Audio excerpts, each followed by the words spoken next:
열매가 있는 믿음 공동체 우리의 삶이 되기를 소망합니다. 여러분, 우리가 교회에서 찬양하고 기도하고 예배하는 것이 우리에게 어떤 중요성이 있냐면, 내가 기뻐해야 할 자리, 내가 서야 할 자리를 연습하고 먼저 그 자리를 확인하는 겁니다. 왜 예배해야 될까?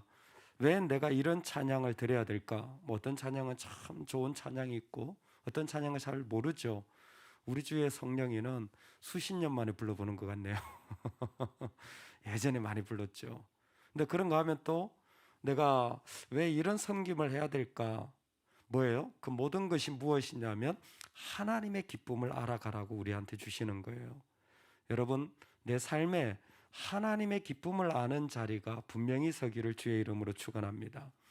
내 삶 속에 하나님을 아는 기쁨, 하나님을 아는 자리, 하나님과 내가 살아있는 그 모습이 제일 중요해요. 왜? 이게 왜 중요할까요? 오늘 말씀 핵심입니다. 하나님을 아는 기쁨이 살아있는 사람은 그것으로 살아가요. 그런데 하나님을 아는 기쁨이 희미해진 자들은 전부 나의 기쁨 속에서 살아가게 돼요. 이게 가장 큰 두려움입니다. 여러분, 내가 기쁜 게 좋습니까? 나쁩니까? 좋은 일이죠. 내가 기쁜 게 뭐 나쁩니까? 그런데 주의하십시오. 내 기쁨 속에서 하나님의 기쁨을 잃어버릴 수 있는 게 우리예요. 왜? 기쁨은 충분히 하나님께 영광 올려드릴 수 있을 겁니다. 그런데 내 슬픔과 내 힘듦은 어떻습니까? 내 아픔과 내 어려움은 어떻습니까? 그때에 과연 그 자리조차 하나님께 드릴 수 있습니까? 여러분, 내 아픔과 어려움조차도 하나님께 드려지기를 소망합니다. 그게 진짜거든요. 그런데 사람은 내 아픔은 숨기려고 해요. 내 힘듦은 가리려고 하고 나무 뒤에 피하려고 하는 게 인간의 본성인 것 같습니다. 가능하면 하나님과 좀 떨어지고 싶고 공동체와 좀 떨어지고 싶은 것이 우리의 연약함이에요. 히스기야가 너무나 아름다운 하나님을 향한 기도를 하게 됩니다. 정말 히스기야를 보면 이스라엘 왕 중에 1번이라는 생각이 들어요. 다윗 빼고 히스기야만한 왕이 없다고 생각이 되어질 정도입니다. 그런데 히스기야의 삶의 자리에 재밌는 게 지금 어떻게 됩니까? 그가 아수르한테 어려움을 당할 때 뭐예요? 자기의 영광보다 하나님의 영광을 위한 기도를 하면서 하나님이 그의 손에서 구원해 주리라 해서 구원을 받게 되잖아요. 그런데 금방 어디로 가냐면 장면이 조금 전에 어디였습니까? 히스기야가 죽을 병에 걸린 거예요. 자기가 아파지게 된 겁니다. 아프게 되자 이야기가 반전이 돼요. 분명히 아프니까 그나마 예전과는 좀 못 미치지만 내 경건을 가지고 기도하기 시작해요. 해왔던 게 있으니까 그래도 힘들어도 하나님인 거예요. 그래서 거기에서 나음을 입습니다. 문제는 그 다음인 거죠. 시각이 하나님에게서 내 문제로 빠지게 되어지자 그의 안에 들어온 것이 무엇이냐면 하나님을 아는 자리가 아니라 바로 자신의 교만과 허영이 거기에 들어오게 된 겁니다. 왕궁과 그의 나라 안에 있는 모든 것 중에서 히스기야가 그에게 보이지 아니한 것이 없더라. 바벨론 왕 브로닥 발라단이 1500km나 떨어져 있는데도 불구하고 병이 나았다는 소식을 듣고 축하 사절단을 보내요. 사실 브로닥 발라단은 나중에 아수르한테 망해서 없어집니다. 그럼에도 불구하고 바벨론이 갑자기 등장하는 건 역사를 아는 사람들은 남유다가 바벨론에 의하여 722년 주전 망했다라는 것을 알고 있습니다. 불길한 거죠. 사실 정치적인 이유였을 겁니다. 바벨론은 동쪽에 있고 서쪽에 아수르가 있는데 아수르를 견제하려고 하니까 저 밑에 있는 비록 조그만 나라지만 남유다와 결탁하는 게 좋겠다라는 생각을 한 것일 것입니다. 아마 그래서 지금 그 사절단이 와가지고 왕의 그 병에서 나은 것을 축하하고 있는 겁니다. 무엇을 보여주었습니까? 이사야가 묻습니다. 다 보여주었습니다. 무엇을 보여주었습니까? 다 보여주었습니다. 참 안타까운 것은 우리가 우리 자신을 이때에 하나님 앞에 보여줘야 하는데, 우리 자신을 하나님께 보여드려야 하는데 이사야가 모르고 질문한 것은 아닐 것입니다. 그런데 그 자리에서 다 보여주었습니다. 바벨론 왕에게 다 보여준 이 이야기는 사실 이것이 기점이 되어서 히스기야의 나라가 망하게 되고 히스기야의 후손이 다 무너지게 되어지는 결론으로 이어지게 됩니다. 다 보여준 게 뭐 그렇게 큰 잘못입니까? 히스기야는 철저히 자기 문제에 빠져 있는 사람이 되어버렸어요. 철저히 자기 생각에 빠져 있는, 자기 상황에 빠져 있는 사람이 되었지, 하나님의 나라와 하나님이 어떻게 생각하시는지를 묻지 않는 겁니다. 히스기야에게는 당대 최고의 선지자인 이사야가 있었습니다. 만약 바벨론에서 찾아왔다면 그는 정말 하나님 앞에 이 좋은 일을 통하여서 어떻게 하나님께 영광을 올려드릴지 이사야에게 중보기도를 부탁하며, 선지자여, 내가 하나님 앞에 이런 복을 받았는데, 할렐루야, 이 은혜를 받았는데 내가 어떻게 살아가면 좋겠습니까? 어떻게 하나님께 영광을 돌리면 좋겠습니까? 라는 하나님에 대한 질문이 다 빠져 있어요. 하나님에 대한 이야기가 다 빠져 있어요. 웬일인지 그렇게 하나님을 고백했던 사람이 하나님을 기뻐했던 자리를 잃어버리니까 뭐예요?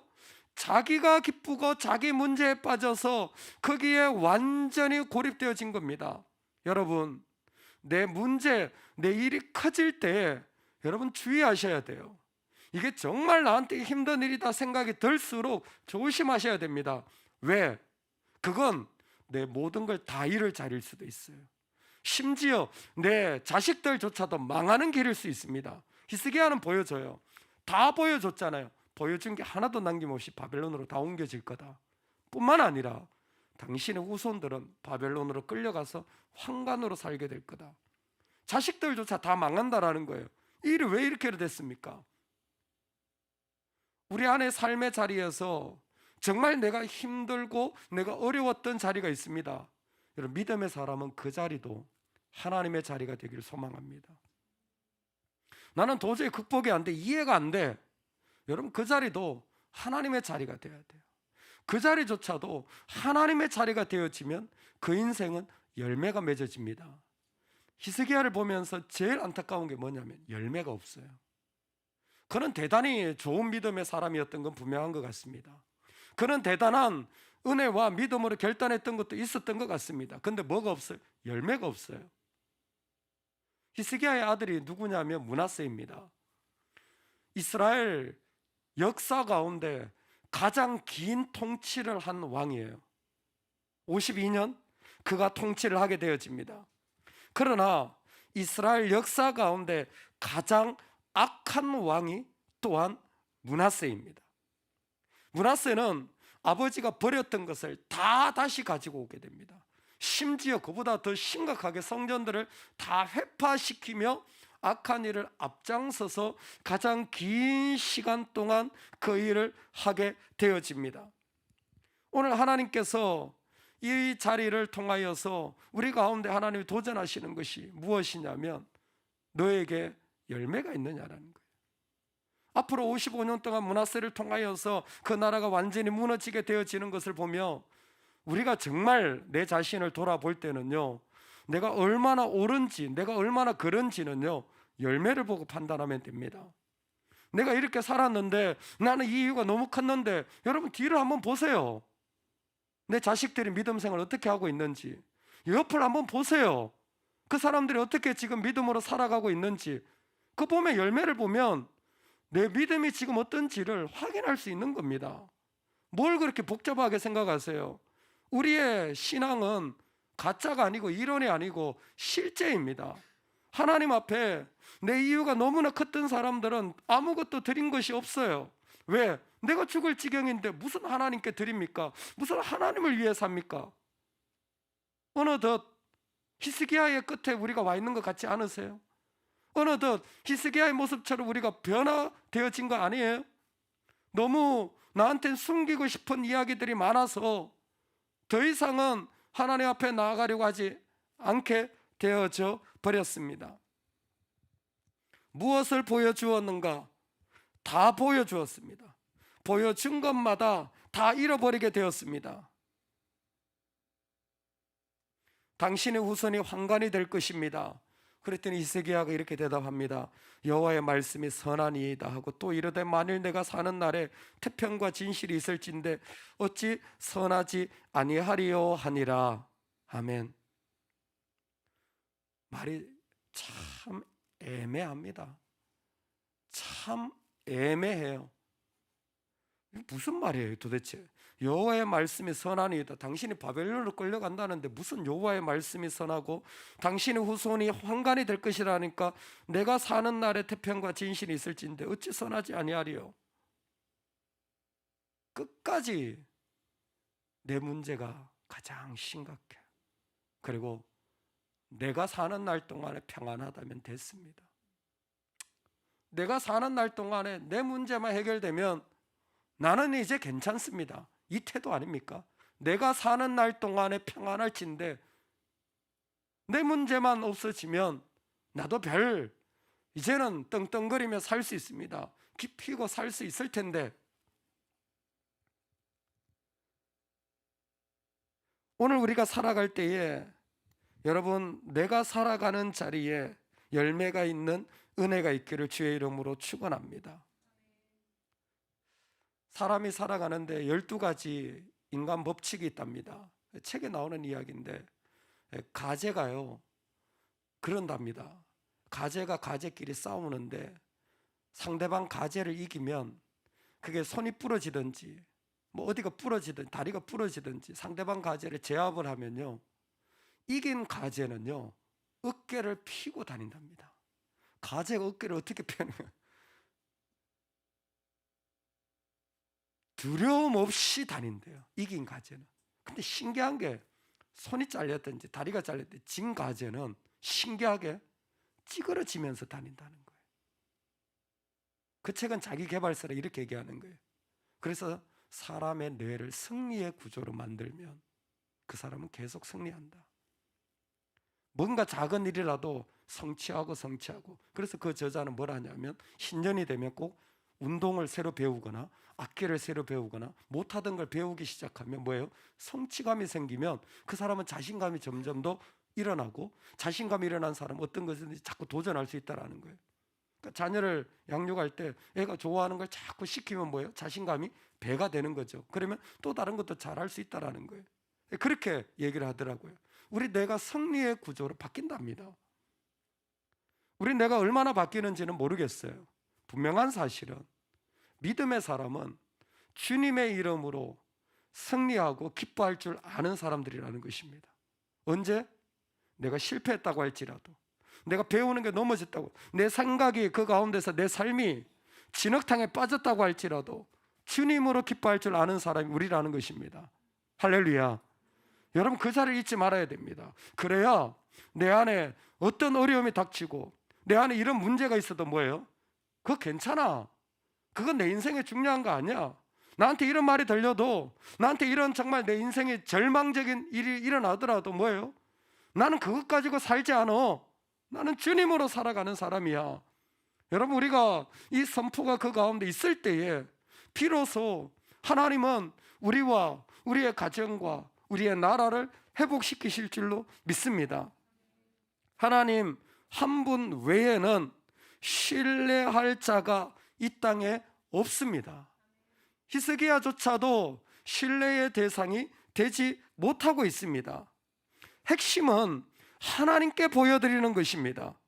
하나님이 보시면 5절 말씀에 아수르의 손에도 구원하십니다. 그런데 바벨론이 보면 바벨론이 다 가져가는 거예요. 하나님이 보시면 하나님이 구원하여 주실 것입니다. 오늘 우리의 믿음은 여기에 있습니다. 제일 먼저 하나님께 보여드리고 제일 먼저 하나님께 올려드리고 제일 먼저 하나님을 구하는 자가 되기를 원합니다. 하나님이 보시면 하나님이 구원하십니다. 하나님이 보시면 하나님이 세우십니다. 할렐루야. 여러분 오늘 사단은 호시탐탐 하나님에게 보여드려야 할 자리를 하와의 말을 듣게 하고 아담의 말을 듣게 하고 나무 뒤에 숨게 하고 이 땅 가운데서 자꾸만 두려움 가운데 살아서 찌그러지도록 만드는 거 아닙니까? 이미 예수 그리스도로 승리한 자들인데 왜 하나님께 안 보여드리세요? 왜 하나님께 안 드리세요? 왜 하나님께 안 나가십니까? 우리 이제 바꿔야 합니다. 우리 믿음의 작동 방식을 바꿔야 해요. 그렇게 찬양했던 사람이 왜 그렇게 자기의 안정과 문제 때문에 사로잡혀가지고 옴짝달싹 못하고 인생이 끝나야 된단 말입니까? 우리 믿음의 공동체가 됩시다. 우리 가정이 믿음의 공동체가 되어집시다. 우리 인생이 이제는 거기에서 좀 달라져서 하나님께 먼저 보여드리는 자리가 세워지기를 소망합니다. 여러분, 오늘 우리가 살아가는 삶의 자리에 우리도 모르는 참 압박이 있습니다. 우리가 살아가는 자리에 나한테 가장 견디기 어려운 그런 압박들이 다가올 것입니다. 내가 소중하게 여겼고 기대했던 자리일수록 그 압박은 더 커질지 모르겠습니다. 사실 그 압박 때문에 어떻게 보면 히스기야도 아유 그래 그냥 바벨론하고 손잡으면 바벨론하고 내가 잘 지내면 잘 될 거야 라고 그 압박에서 벗어날 수 있을 거야. 왜? 아수르가 너무너무 지긋지긋했으니까. 그런데 있잖아요, 사실 우리에게 그 압박의 자리는 정말 보물이 있기 때문에 사단이 덤벼드는 건 아닐까요? 진짜 하나님이 역사하실 자리 타이밍인데 사단이 그거 싫어해서 그 자리 뺏어가려고 바벨론이 엿보고 있는 거 아닐까요? 오늘 우리가 살아가는 자리는 철저히 하나님께 보여드리는 삶이 되어 열매가 있는 공동체가 되기를 소망합니다. 여러분 가정이요, 하나님께 자꾸 보여드리세요. 일주일에 한 번씩 꼭 가정예배 하시면 좋겠어요. 식구들이 안 하면 혼자라도 하시면 좋겠어요.